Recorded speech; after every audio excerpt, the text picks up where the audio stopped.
Hello, everyone, and welcome to another episode of Sex Talk. And this episode is with Foxy Lexxi.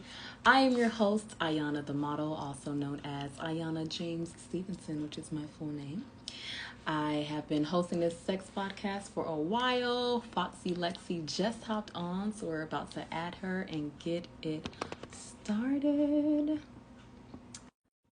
She is noted as one of the top 50 most influenced burlesque performers. And Hey, hey, girl, how hey. you doing? Good.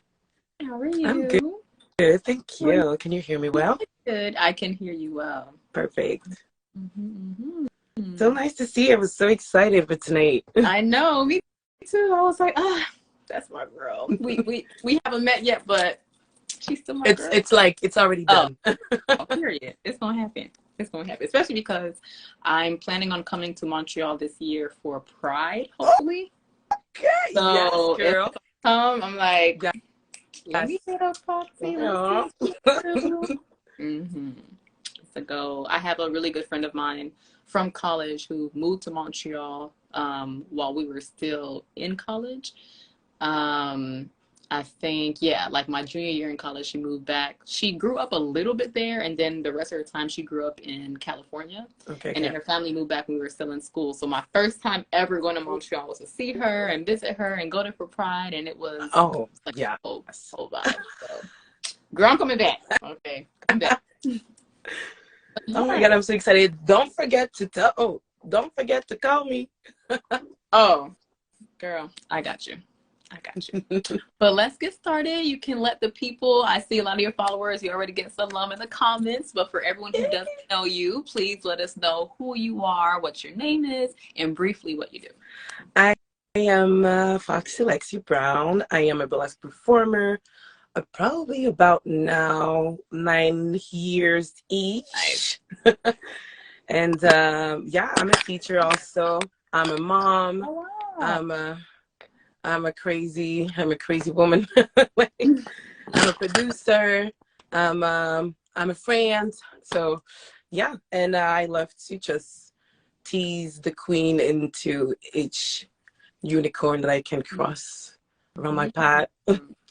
I think in another life I was a warrior queen, a warrior goddess. I don't know, but I was in the war somewhere fighting for, I don't know, women rights, for everything. I just feel like this is the journey I'm on, and I want to bring all the unicorns with me. Period. I love that. Well, let's get right into it. I want to say that I didn't know that you were a parent, so that's new to me. And I didn't know that you were a teacher, which is also very interesting, and it's new to me. So that's going to be interesting, navigating the questions surrounding more than just burlesque, which is always like really much more dynamic and cool. So to start off, however you feel to answer the question, this is always open-ended so that whatever answer comes out, we can just flow the conversation based on this answer. So the first question is, what is your relationship to sex?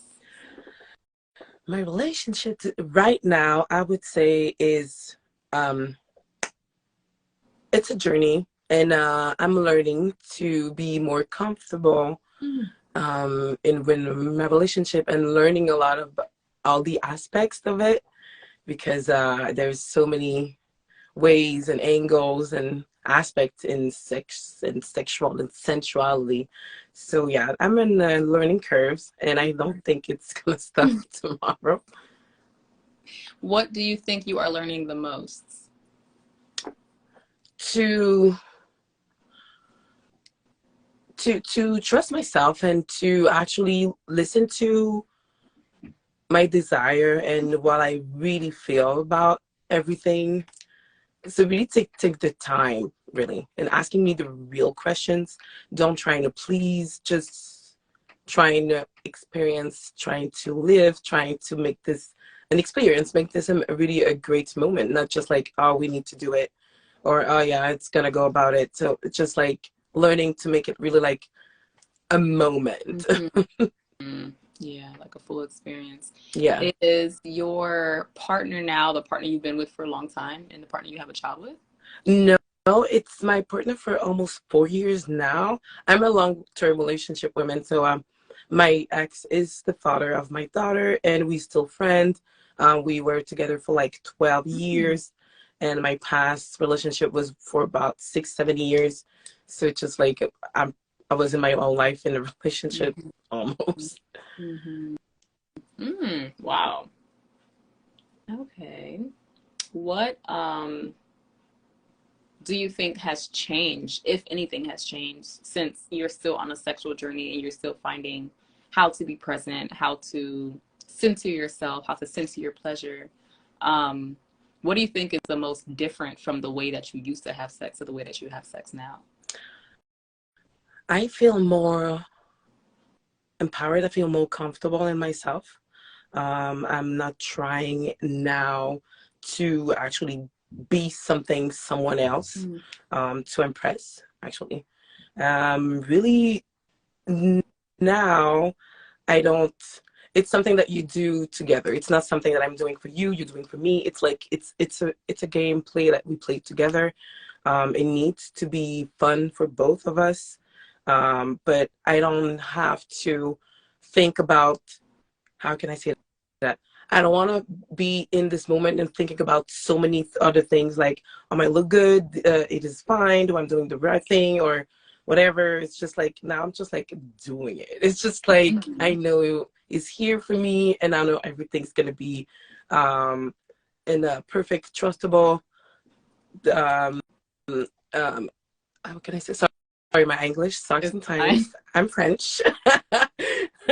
So I have to translate at the same time. Mhm. And yeah, so it's really, I now I think I really enjoying it for what it's supposed to be. Mm. Mhm. Mm. Do you think that a lot of your enjoyment has to do with any kinks or fetishes that you have? Have you Mm, explored any of that? I And if did. so, what I are they? did. I was a dominatrix. I still am. I'm just taking a break. Yeah. Period. Yeah. Tell us about that. Some tea. But actually, Yeah. I I think the voice, it's really weird because I keep thinking about it, but a voice, I can't really say describe exactly the kind of voice, but I love the deep, oh, smooth, and like, like someone that feels in control. I'm an alpha woman, I know it, so I need someone that actually don't trying to compete, but just trying to be at the same level. mm, So like someone that is that confident really aroused me, and I can feel it in his voice. mm. So when he's saying things to me, I'm just like, oh no. When someone just says something to her, you're just like, Mhm. Oh, I know. Yes. yeah, the voice. And I Interesting. think being taken care of, probably because I'm super dominant in every aspect of my life. I know I'm not a submissive. I tried Hmm. because I really want to try everything, and I'm not good at it. Interesting. But I love to be taken care of. Hmm. So like someone that feel like he's in control of it, but don't make me feel like I'm working to have something. It's just Mm. like it's an exchange, but Mhm. like a little bit of challenging exchange because we love a little bit of challenge. Mhm. That's interesting. It makes me think of bottoming from topping from the bottom. Have you ever heard that phrase? Yes, I already heard it. Yeah, so like topping from the bottom is basically the idea in fetish where you are a bottom, but you're basically giving off the energy as if you are the dominant one, as if you are the top. And I think that because you said that you're not a submissive, that is kind of like the vibes that you give. It's like even if you, because top and bottom is not the same as dom sub, and I think a Yeah. lot of people get that confused. Hmm. So for people who don't know, like dominant and submissive is an actual like relationship and role and positioning.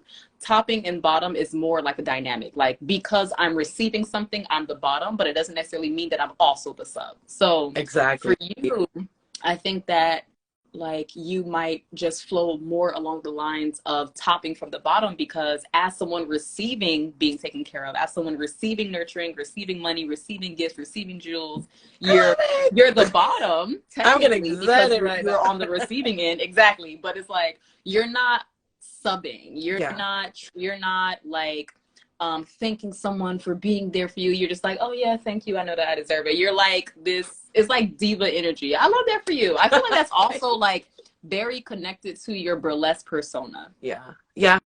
Mm-hmm. That was a journey too. The Talk about fact that. that, yeah, because both actually played a really important role, because burlesque actually making me think about deeper what the persona I wanted to be, and trying to figure it out, the persona, the character. I was getting lost actually, because we can play a lot of characters, but it needs to have a connection to who I actually am, who I Mm-hmm. want it to be. So then my persona in all my acts, example, would have a link. It's going to be like something like, okay, yeah, it's her. We recognize on her, even if I'm changing style, music, vibe. Like, you always going to see this particular thing that is me, actually. And yeah, yeah. Mm. There's so many things running into my head right now. Yeah, I love that. I think that you hit the nail on the head. I think the difference between really connecting to your audience when you are in performance is having a linkage to who you are Yeah, authentically. And exactly. without that, it can still be Yeah, entertaining, but it might absolutely. not be authentic. And I It's think that not the that's very same. interesting. It's really Hmm. not the same. Like, I can say, when you perform it and you have that kind of energy, it's people leaving your show a different way. They feeling something. It's not everyone that actually want this as their Yes, goal.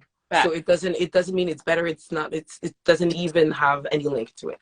It's just really like, this is how I am, and this is the connection I want to have with people, and this is a part of me. And I was looking for someone a bit like my persona when I was younger. Mm. So that's why I created pieces. I took it from what I was seeing when I was younger, and I wanted to look like her or be like her, but didn't understand why I Mhm. wanted to be that her.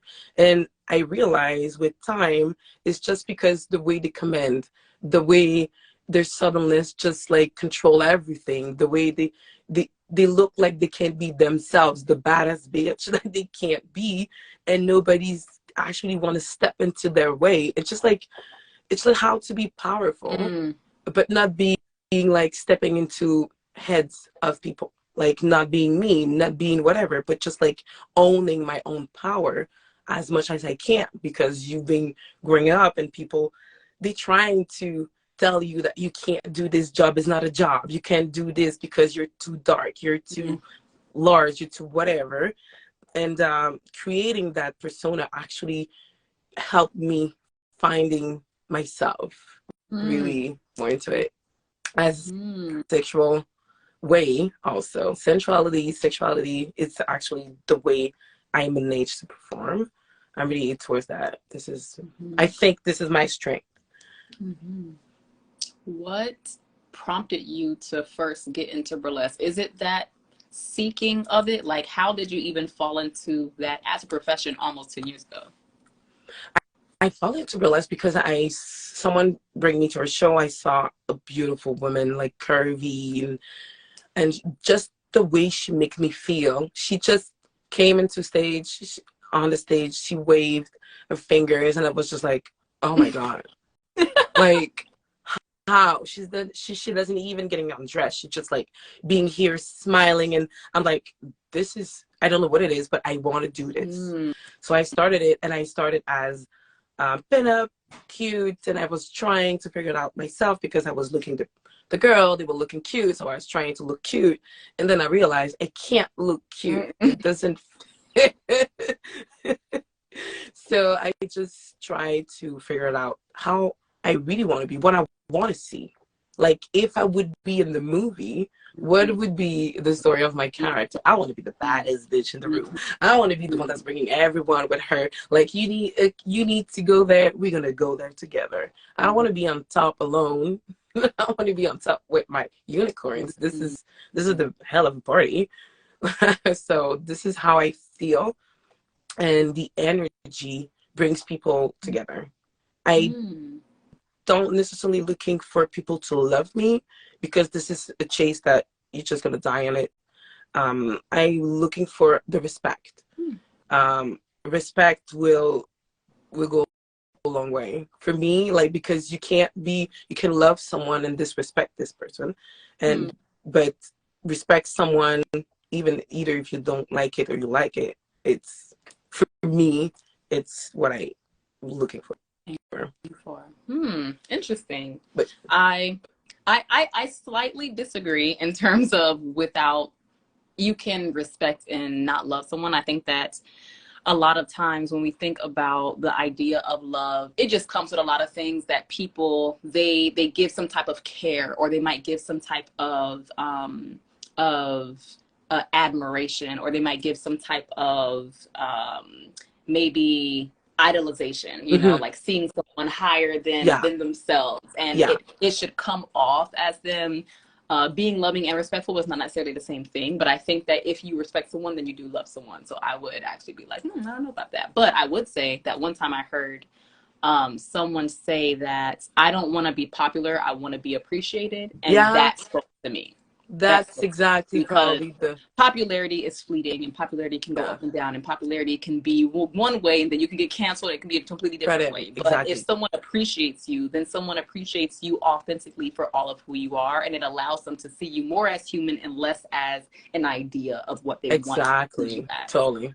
And that kind of seeps into, I think, the way that I really experience my friends and fans and supporters. Like, I think people truly see me for who I am, and it makes me able to be the dynamic person that I am, because I think people truly understand who I am. Exactly. I'm in a journey on that also, to really let people see, because it's hard on the social media to let people see actually who you are. And I'm a mom, I'm a almost fiance wife, so it's hard for me to be on the social media that much, to be able to share a lot. And I don't want them to feel like she's always on her phone, she's always filming everything, and so I don't want to miss moments with them. But I still want to have the connection with my fans and my friends. So this is the balance I'm trying to navigate into it. And exactly, I was saying, the fact that people appreciate me, it's because, you know, like, people that know me, they know I'm not a liar. I'm not talking if I don't have nothing to say. I am not gonna, like, if you want the truth, you can ask me. If you don't want it, don't ask. Don't ask. It's really, for me, it was the way to just be true with everyone. I don't want to hurt. I really want to help. If it's not my place to talk, I will not. This is, if you don't ask me, I'm not gonna come, hey, by the way, I think, like, blah blah blah. It's just like, no, you didn't ask me. It's not my place to actually come to you and give you my opinion, whatever. But I think people know that, and when I say something, I stand by it. So I think for them, it's a way to, it's easy to trust, because you know where you're going with me. You know where you're going. If I didn't like something, I'm gonna tell you. I'm not gonna tell everyone before you. You're gonna be the one I'm gonna talk to. We don't need to be friends. We just need to clear the hair. It's fine. It's fine. Thank you, Reggie.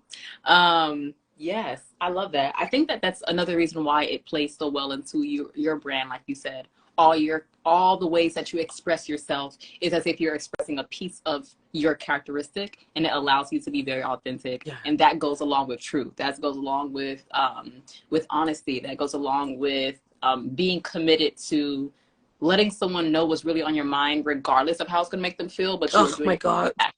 You know, people think it's easy. It's not. It's hard. hard. It's It's hard. hard because, especially if you're the type of person, I think that depending on your upbringing and also how you were socialized, you can be a person who is a people pleaser. I don't necessarily have this issue, but I want people to like me, so I know how it feels. And I want to be popular. I want to be well liked. I want people, like, those are things that I want, and I know that I want that for myself. Now, I do all these things as authentic as possible with my desires. But one thing I don't do is something just to get the popularity and just to receive the likes. Like, I'm never going to do something like that, which means that I'm so committed to being myself that it doesn't matter what comes out of that. But because I am committed to being myself, people naturally want to support it. And like, that is the route that you get to. It's being so much yourself that you get the support that you're craving, except it's actually real. Yeah. And not something that's exactly like made up. I don't need it if it's not true. It's like, it's natural selection, I will call it. It's just gonna select the people around you. People asking me how I'm surrounding myself with so much positive energy, so much positive people, and elevate people. It's like, you create this for yourself because you can actually recognize what I'm talking for myself. I can recognize who or what kind of situation can be negative for me. So I'm always taking a step back from this, and I can say this, I can pinpoint it, I can name it, I can talk about it. So it's fine. Even if it's from someone that I love, I know this is not gonna go in the right way for neither of us. So yeah, it's really something that's really important for me, and I really relate on what you're saying. Actually, it's funny because I'm trying to figure out words sometimes, and you say things like, yes, as she said, same. That's how I say it. I'm really good in French. I'm really funny also. We could, like, at the very end, I would love for you to like say a little bit things in French. But have you ever had the experience of having someone have a misconception about your sexuality based on your personality or your zodiac sign? Yeah, absolutely. That I'm super sexual woman. I am not. I love sex. I love everything around it, but it's not my focus. My focus is really not on this, and people think it's gonna be like a movie every time. It can't be, but not every time, because it's just I don't think at sex as much. Not like my career, my art really brings me like almost an orgasm every time. So for me, I could live it off it and I will be fine. So I'm not seeking, for example, a man to fulfill this position, actually. So that's why maybe the people that surrounding me, men, cis men, whatever, those ones. But they know because they can feel it. I know because they feel like I have this energy and I know how to control it. Like, you're gonna see it, you can smell it. It's not, I can help it. It's how it is. It's me, but I know how to control it, and you're never gonna have a piece of it. Period. Because I didn't decide this is gonna happen. I think that what you're speaking to, which I love, is the transmutation of energy. And I think that whenever I speak to women about being celibate or being abstinent, that's like one of the hardest things that they have trouble with. I think because they don't have an avenue of direction for sexual energy, they don't know what to do with it. It's just all the way up here, and they're like, if someone touches my elbow, I'm gonna have sex with them. And it's like, the reason why you're so high strung is because you don't have any way to transmute the energy. It's literally in your body, and when someone touches your body, then you're ready to release it. But exactly. There is a type of transmutation that can happen, and when you are able to like transmute that energy into something like a sensual movement, like a sexual erotic gyration of the body, like a pelvic thrust, there's are different things that directly connect to our womb area where our sexual energy is, you know, stored. That just allows it to flow. And I think that's one of the most powerful things about sexual performers, sensual performers, and sex workers is that like everyone in this umbrella of work they have the misconception that they do the sexual stuff all the time. And it's like, these people might be like the ones who are abstinent for 2 years. And it's because they have a space to put that energy. And a lot of other people who are not in this profession, they don't have any place that they're putting that energy. You know, they're not active. They're not moving their bodies. They're not breaking some of the stiffness that is being stored in order for things to flow. And I feel like once you start to do that, you start to find how easy it is for someone to not have to fulfill that space in your life and not have to like give you all these things that you feel like you need. And it's not to say that you don't want that craving of touch, because you do, but personally, I find that like when I'm the happiest, I'm the most active, and I have the least sex. And it's not that sex doesn't make me happy, because it really does, but I would say that it doesn't bring the highest joy in my life. It just doesn't. And it's also because I think that there's a lot of different types of sex that I really desire to have that I have not had yet. And it's a type of sex that transcends the traditional idea of what sex is.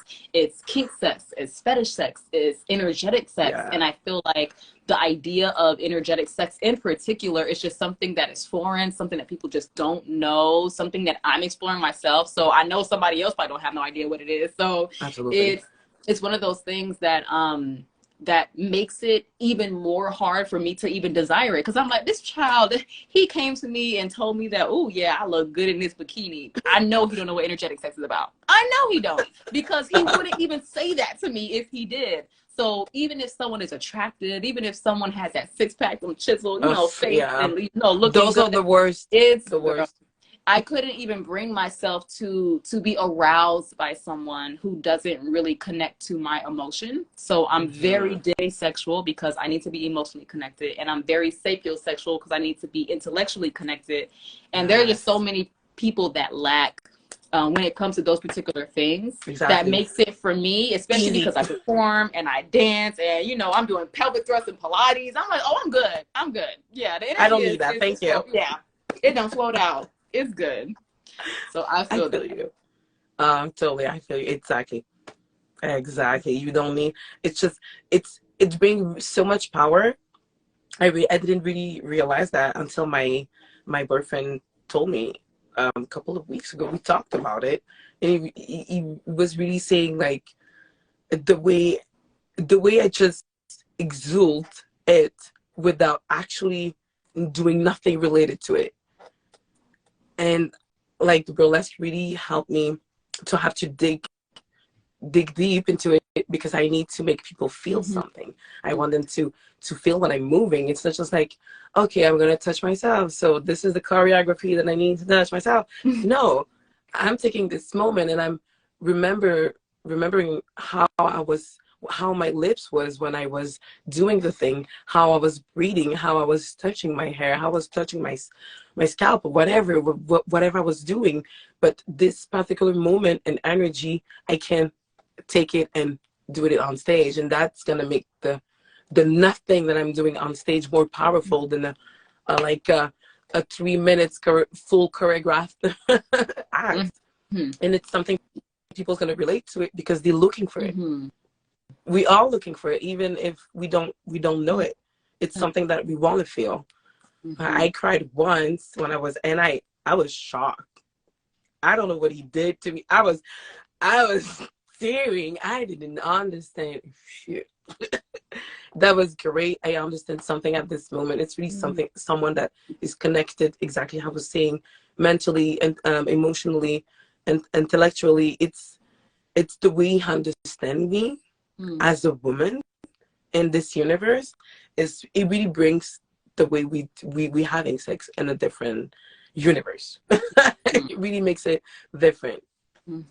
Yes, I agree. What I'm looking at some of the questions like, what did we get to? What did we not get to? What is your biggest sexual fear? Not sure I actually have a fear, because every fear I got through the years, I jumped into it. I looked deep into it and I tried to work with it.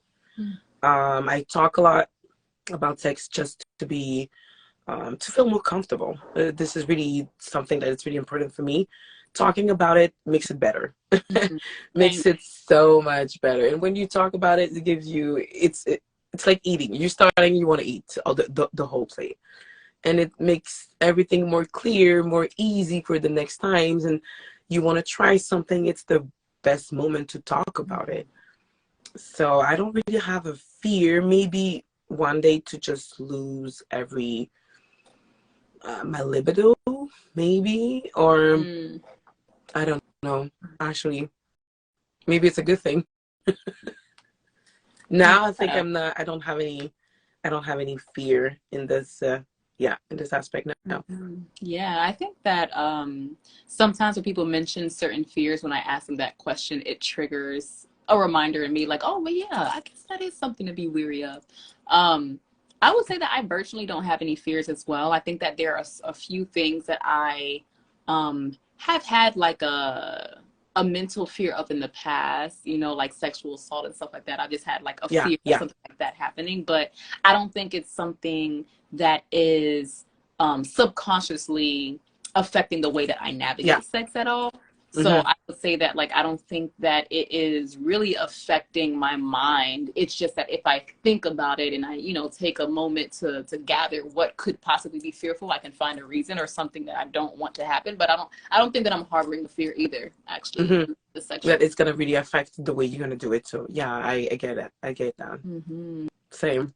Yeah, someone says that this resonates with me as a spoken word artist who curated erotic shows. I realized I wasn't having as much sex, but I was still fulfilled without having lots of sex. So, Yes. yeah, having that Bring that in. erotic energy is like the best way to stay savoring yourself in a way where if someone is not on par with the way that you're loving yourself and you know Hmm. you have the energy, you have the connection of them possibly loving you in the same manner, then you don't even desire it. Exactly. And I need this to be actually aroused. I need this to be excited. I want to feel that this is something that you respect. This is something like you want. This is something that you want me. Actually, this is something I really, really enjoy. A kink, maybe a fetish. I love to be designed. Yeah, I think that like I'm definitely a switch. So I'm a social and sexual dominant, but I love to be sexually submissive as well. But I am like almost only dominant socially, like at Yeah, work, you know, anytime that I'm speaking, yeah. anytime that I'm like navigating anything professional, it's just like, bitch, That's what I'm here. we connect. I was Right. like, I'm 10 alpha all the way. Like in the bedroom, I could definitely do both. And I love to relax and relinquish in the same way that you do as a bottom, but I also do like really heavily identify with being a sub. And I think that I forgot what was my whole point of mentioning this, but yeah, I think like the idea of being desired. So I definitely love being desired. I think that there's a level of desire that allows me to also be fulfilled to the point where I don't need mhm, sex. I think that mm, attention, like insofar as like movement and transmuting sexual energy helps me stay celibate and abstinent, the feeling of receiving desire and receiving pleasure by knowing that people want me is something that also feeds into right? my erotic and my arousal. And I realized this because, well, I realized this a while back. Like I'm a tease. That's the thing. Like I really love Oh teasing. my I God, me love like too. I love getting someone to the point of like no return and then be like, yeah, just You stay hated there. me at the first time just for that. Right. But Like you I, loved it I at the same love time. that. I love that. And I think that one of the ways that really works with me doing it is I've done some kink and fetish with like people who've known that for themselves. I've done it Hmm. with one man in particular who knew that for himself. He was like, "Oh, do you want to do edge play?" And that's when I Yes. started to find out like how to get someone to the brink of like almost they're about to orgasm or Yeah. come and then they like stop, Like, you know, and I can control that and like yes. move it and move it around and manipulate it. Like I love doing that.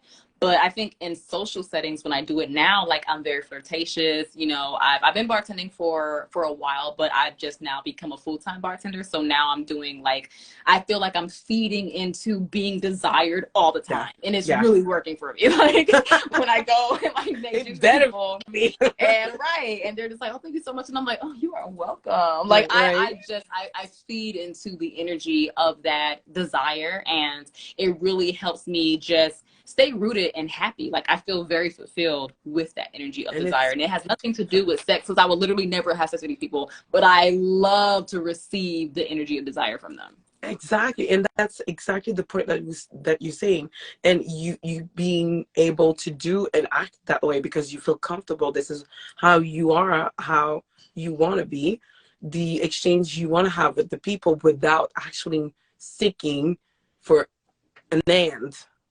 So that's for me. It's exact. I love this. This is the thing I love to do because you feel. I think we are happier being that way. Mm. You than people trying to.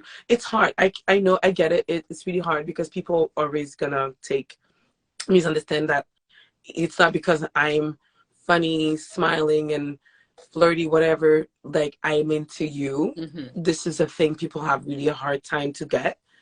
And if you being like more hard, more like distant, more cold, people's like, oh, she's a bitch. Okay, she's not. So Mm-hmm. it's really different. But the funny part that is when we have this kind of energy, I feel that you have it too. The way we're talking, it's like you're holding this energy and you can share it pieces to people, but without it's just like little gifts without nothing else, and this is enough. Mm-hmm. Like this is what I'm giving to you, and this is enough. Mm-hmm. You're gonna eat it alone, and you're gonna be Mm-hmm. fine. You don't need to go until the orgasm, the big O, whatever it Mm-hmm. calls.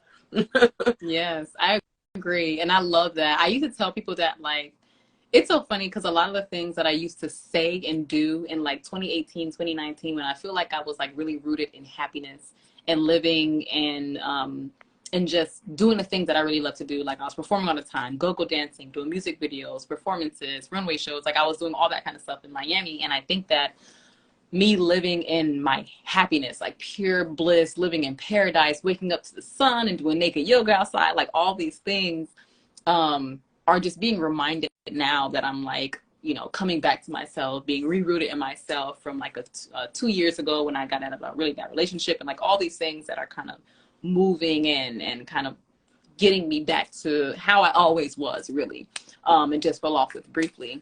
But I used to say all the time, like, I feel like I'm a pixie fairy and I'm just sprinkling fairy dust everywhere. Like, I used to always say that. I used to be like, I'm just a little fairy and I'm just And sprinkling you're little pixie welcome. dust. And right. And like, you feel the magic and you're looking around like, oh my God, this is magical. This is magical. And it makes you fly, you know, but only for a little bit, because I'm like Tinkerbell and she doesn't give you the power forever, but it does give you power for a little bit, you know? I feel like that is the energy of flirtation. Like, you give someone a little bit and they feel it and they're elevated and Right. they're aroused, and they might hold on to it because they're never going to forget the time that they flew, but they might not ever fly again. They might not ever Oh, with you, you I know. love it. And like that energy, I love it. I love I love everything you're saying. it. Period. We're here. Let me see. When do you think was the first time you truly explored your sensuality? Hmm. That's a really good question. I explore I think burlesque. If I really, because before that, I think I didn't really do the difference between sensuality and sexuality. Oh, For so what me, maybe under how did you understand the difference, and what is the difference for you? because I understand that, example in burlesque, when I start, I couldn't really, I cannot do certain things on stage. It needs to be how can I say this in English? It needs to be understand that way, but it's not supposed to be the thing. Like be hiding. Like I'm not gonna touch my boobs and play with my boobs and just like go around and present them and make you feel what I want to say with my eyes, whatever, my hands. And this, it really makes me think about foreplay instead of like the full thing. So being sexual and sensual, it's really two things. I was really scared to be too sexual. I know this is the energy that I have around me, and I know I wanted to hide it for so long, and now I'm letting it out. And it's weird because people make you feel like it's not a right thing to be too sexual, but it's not. It's not. I didn't decide it. It's just like, it's just there, and I want to change it. Like, it's not dirty. It's not whatever. It can be super beautiful, and like, maybe you're just jealous because you can't touch your, I don't know, your inner you. But yeah, this whole thing really brings it to when I'm performing, I'm trying to communicate something, and we're not touching each other, we're not talking, and so I need to make you feel something. And sexual, it's more, I think it's more physical, it's more contact, than sensuality can be something that can be as a distance. And so this is how I think I've seen it. So burlesque really make me think about how to be one but not necessarily the other at the same time, but I can choose to be one or the other, or both together at the same time. It's a choice, actually. If you can control it, it's really going to bring the power out of it.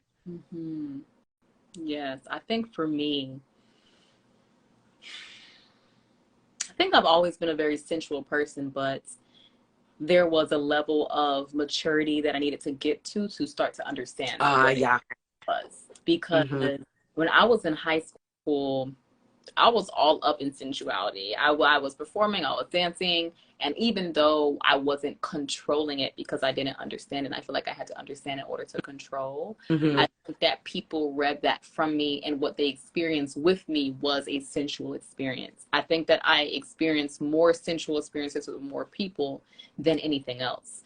And because I spent such a long time before I had penetrative sex, it was the only experience I would allow people to have with me. I didn't understand how powerful that was because most people are more accustomed to having sexual experiences and discarding sensuality. So me only having sensual experiences allow people, I think, to really find love in my interaction in my body and in my mind, and really connect with me, that just garnered respect. Like, no matter how much I was doing other forms of sex, I still had a lot of respect from these people because they were getting something from me that they weren't, I don't think they're necessarily getting from anywhere else. They didn't expect it. They definitely didn't expect it. So I think that, like, getting into college and slowly understanding sensuality in my body by having a lot of like sensation play, like trying wax for the first time and seeing how wax felt, and having bondage for the first time and getting tied up and seeing how that felt, and doing like fetish modeling for the first time, and going to like my first like sex club and sex dungeon. And I was like, okay, you know, I started to understand like what sensuality meant and the different places that you can express and experience sensuality that had nothing to do with penetrative sex.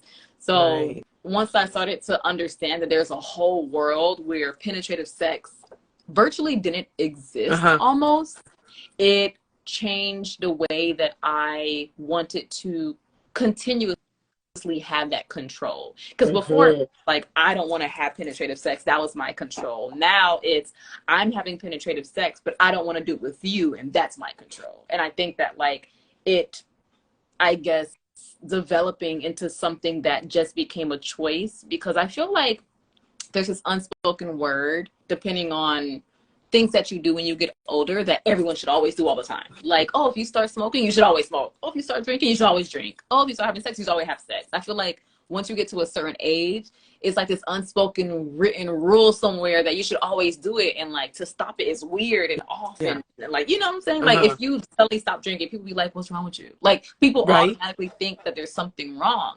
And I think that, like, what made me feel very comfortable to stop doing a lot of things, to stop doing sex, to stop drinking, to stop doing drugs, to stop doing all those things, And I always did it in a very cautious way. I always did it in a very explorative way. I always let it come to me and just me experience life. And I'm happy with all those experiences. But I think what makes me feel even more proud is that it was always a choice. And now it's my choice to not do it, you know, and it's my choice to feed into the experiences of life. Like, how is life fully clear? How is life without any influence? How is life for me to love life because of literally what life is, not because of what I put in life, not because of what I'm trying to warp life to be, but because of what life actually is. There's like a power in that. And I think that I connect that a lot to my sexuality. Like I can count the times that I had sex under the influence. Like I have had sober sex probably like 90% of the times that I have ever had sex, you know? And that's a big deal for me because I want to be fully transparent in sex, and I want to have everything that happens in sex happen to my body naturally because I chose to have that sex. Ugh, that's exactly it. There's a lot of people that are relearning to have sex under, like, just to be under any of kind of influence, and it's hard for them. They're actually discovering the true sex, and it's funny to hear. I have some friends that talk to me about it.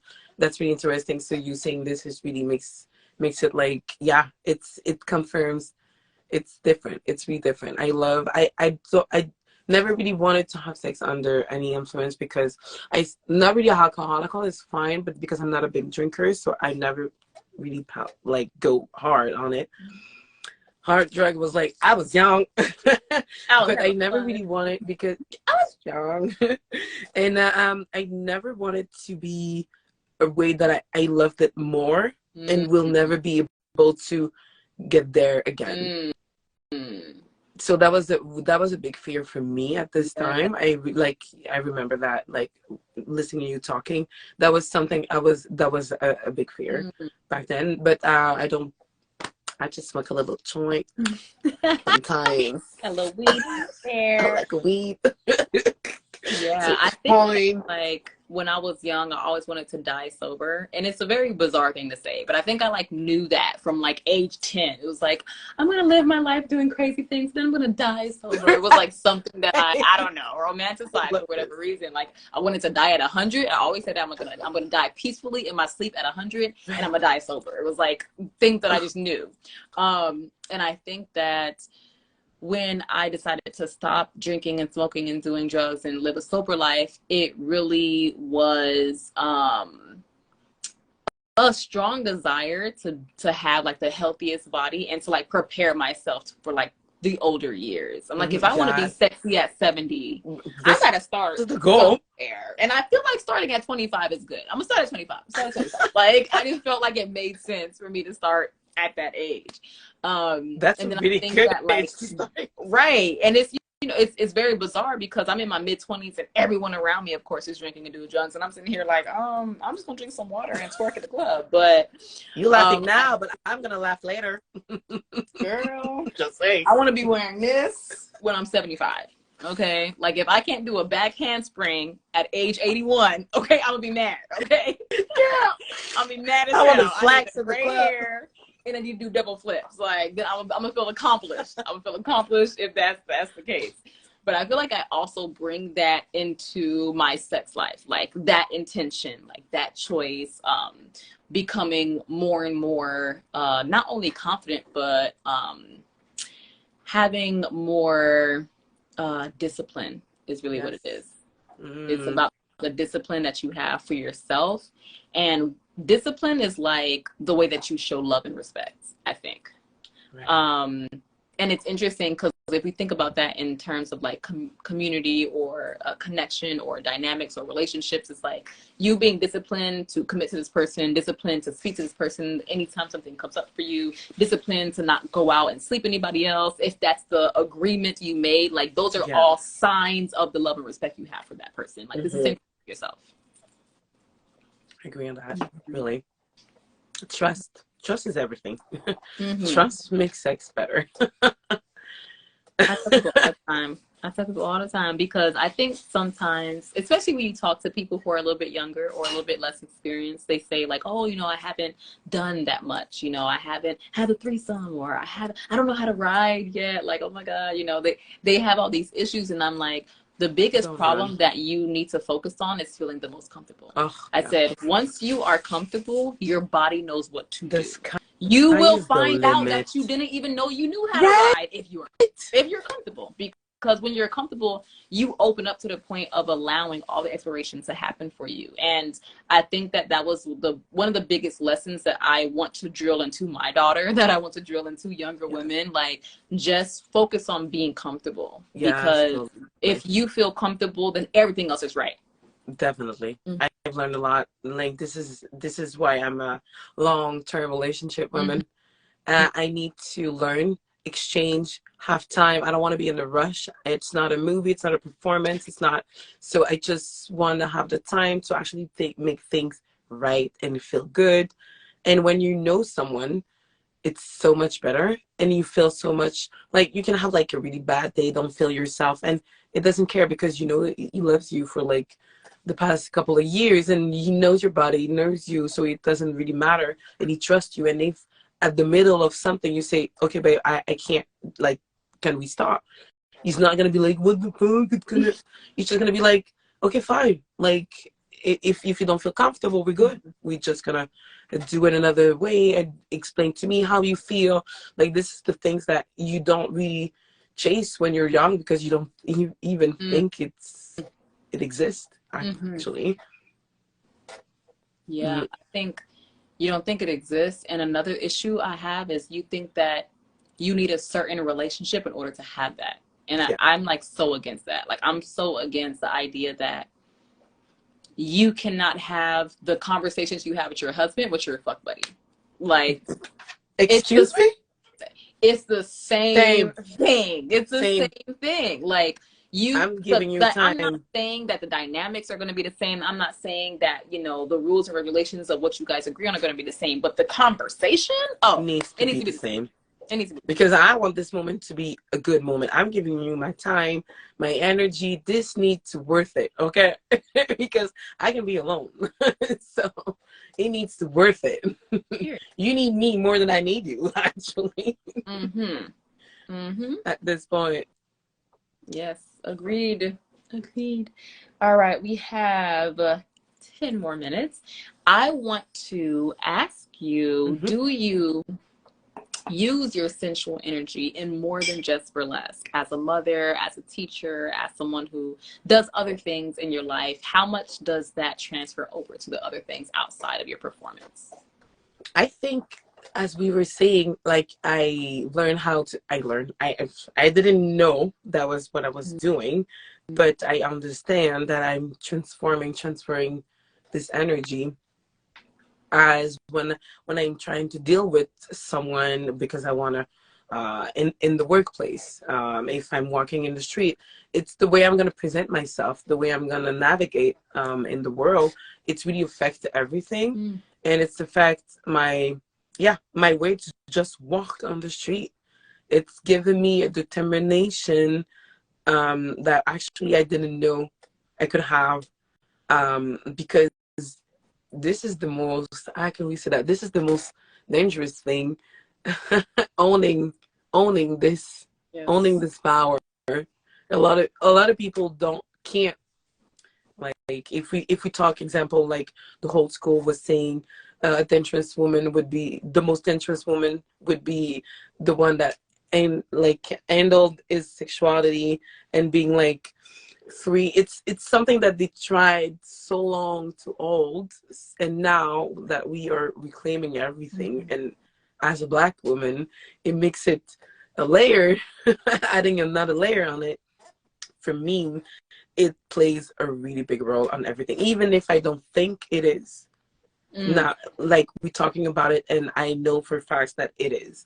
It bringing something different when people talk to you. When example, dealing with owners, when they talk to you, they probably have an idea when they talk to you, but you control this idea. I'm gonna bring this idea where I need it to go, but nothing's gonna happen in the way you think it's gonna happen. But yeah, if you can't control it, and you don't have negative goals, it can bring you far. Because people are attracted unconsciously to control. Someone that is Mm. in the perfect control in the self makes it like a good leader. You want to follow those people. It's just, I think, really helps in my life, Mm. and I keep working on it. I keep seeking to learn from every goddesses that I can trust as yourself, and this is something that I enjoy. Mm. I like thirsty. Okay. I discovered this and I'm like, bitch. It's been ages that I didn't know what it called, but now I know, and now I'm seeking for more. Mm-hmm. So this kind of energy needs to be learned, but some people don't need it, don't want it. Mm-hmm. But I think really it really changed my entire life, my entire life. And it's gonna change my daughter's life. I can see it now. Mm-hmm. The way she just like, she's a boss. I love it for her. I love it for her. I love that. How old is your daughter? 14 years old. Oh, Girl. Right? Right? I'm like, bitch, I'm getting old. wow, that's Yeah. awesome. Yes, that's really great. Now that I'm thinking of it, I'm getting really old. But for me, I looking at her navigate into life as a woman, she has curves, like shocking, really shocking curves. And I'm like, okay, so all the boys and blah blah blah. And she said, I actually don't only like boys. So I'm like, it's the way she talks to them. I love it. It's like music to my ears. So it's like if you don't, because she's playing games, example, and they talking, and she said, if you don't stop talking, I'm gonna cut you from the group. And then you keep talking, and she woke up to say, done, you're out. And I'm like, okay, she's standing by their words. Okay, that's my daughter. That's my daughter. That's my, I did that. That's awesome. Wow. Yeah, that's a very, very pivotal age. Yeah. I don't have any children yet. I do want a daughter. I actually want two girls, but I'm looking forward to it. I'm looking forward to like the journey of girlhood into womanhood, and I feel like that is like a very pivotal age. You know, it's when I discovered a lot of things for myself, sexuality wise. Yeah. So yeah, that's what I want to be the more present now. It's really more important.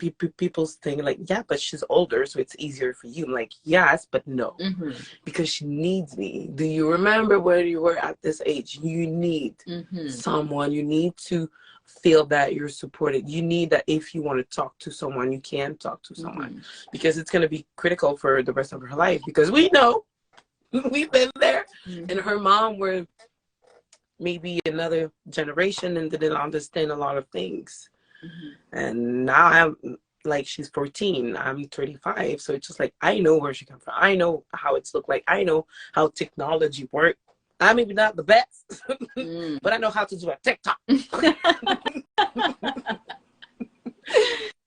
So, and seeing me doing this kind of work probably really drives something different into how she sees life, how she's seen the respect she deserved, how her partner needs supposed to treat her. She can see it, how dynamic it is with my ex, because we still friends. And like, he's still my friend. Like, he can text me to crack some jokes, and it's fine. He's friends with my boyfriend. It's totally fine. So for me, when you're surrounding yourself with this kind of energy, and those people surround, it's going to be your surrounding. And this is going to elevate you, elevate everyone around you. And I'm happy. I'm the most happy I've never been in my life. I could die tomorrow. Please no. I could die tomorrow. Actually. That will be... I have everything that I could ask for. I could, like, there's a lot of things I asked for, but I didn't have it yet. But all the things that you need. I have a good sex, and I'm happy right now. It's the perfect, delicious. We are learning and discovering new things, and he's showing me things, and I'm like, this is kind of weird, but I love it. Yes, so many things. This is growing up in those kind of surrounded by sex workers and like art, scene art. It just makes it different.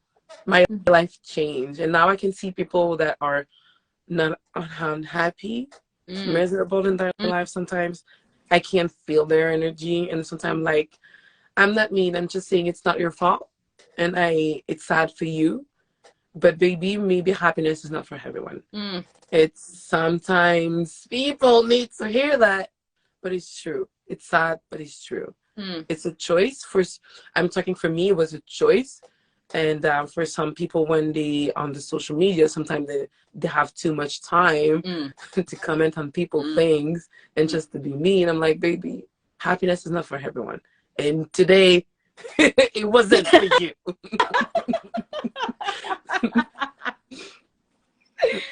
Period. I love that. Yeah, I think that that's very interesting because I feel like I've always been like, everyone can be happy. So it's just like, it's not for me. It's not for you. I thought No. I thought it was a thing, but I realized it. Sometimes they choose not to. Oh, okay. Yes.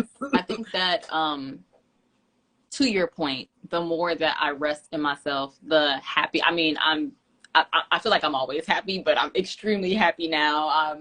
I'm always flourishing off of like the energy of happiness and love. I really am. And I think that that is what life is all about. And I think that when it comes to seeing what people do, seeing how people say certain things, what they say, what they choose to do, their choices and their actions, how they treat others, how they treat children, how they treat pets. I mean, everything about how someone is living their life is an indication of them being happy or not happy, period. Like, exactly, because you're sending this energy into the universe, and this is what you want. This is what you're gonna get. It's not hard. It's not hard, but it's hard at the same time. But if you don't doing it, just you need to send the energy you want back. It's not gonna be what you want tomorrow, but maybe in 5 years you're gonna have everything you dreamed of. Not in the way you think it's gonna happen, but baby, if you want to be happy, you can be happy. Yeah. Don't It's also just be grateful. the idea that you deserve to be happy. I think a lot of people, they have, it's when you say it's not their fault, I understand what you mean, because so many people have been conditioned to feel like they're not shit. That it's very hard for them to now all of a sudden believe that they are the shit. They should deserve happiness. It's like, well, they weren't really treated with the love that allowed them to find happiness. So can you really blame them that they don't live in it? And it's very unfortunate, but that, to your point, just takes an extra amount of time and energy, maybe money, and intention to find what it is that's going to transfer them into this newfound wave of happiness, something that they've never really known before. So the choice is always, yours. At this point, it's nobody else's choice. You can't control what happened, but you can control how you react to it. So this can make a big difference. Big difference. You can drop a glass of water on the floor and be like mad about it all day, or be like, fine, okay, because you give me this last night, and because I am healthy, this is okay. This is the price to pay. This is gonna be the price to pay. It's fine. It's fine. Yeah, I'm pissed, but it's fine. It could be worse. It could be worse. Sometimes I'm like, okay, it's the price to pay. That was my ticket for the amazing daughter I have. Thank you. Fine, it's fine. This is the way I see life. When something bad happened to me, it's just like, it's something that is going to balance somewhere else. It's just going to balance somewhere else. It's fine because I can't do nothing.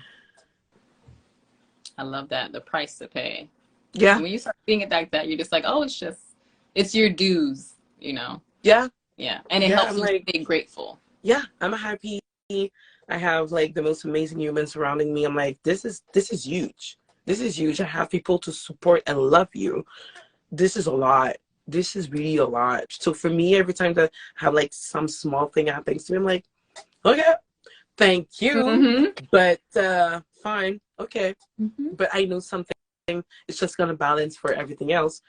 like all the cool people that I can meet, all the amazing travel that I'm allowed to do. My mom's still there and healthy, my sisters, and that's why I'm like, you know what? It's fine. It's fine. And then whatever happened next, it's fine because it's gonna be for me and it's okay. Yes. Period. With that, we'll end right there. End right there. Please let the people know again who you are, and if you have anything coming up, anything that we can support, anything that any shows, any people who are in Montreal who can see you perform next, or any new ventures that you're starting, like however we can kind of jump on the Foxy Lexxi train, let us know. Yeah, oh my God, so many things I'm trying to do, but if you're in Montreal or elsewhere, you want to have a trip in Montreal, March 4th, I have my burlesque ball production. It's a big party with some glamorous extravaganza burlesque. And I also traveling a lot. So if you want me in your city to pop up feisty, just hit me up. And going to LA, Vegas in March if you are in the area.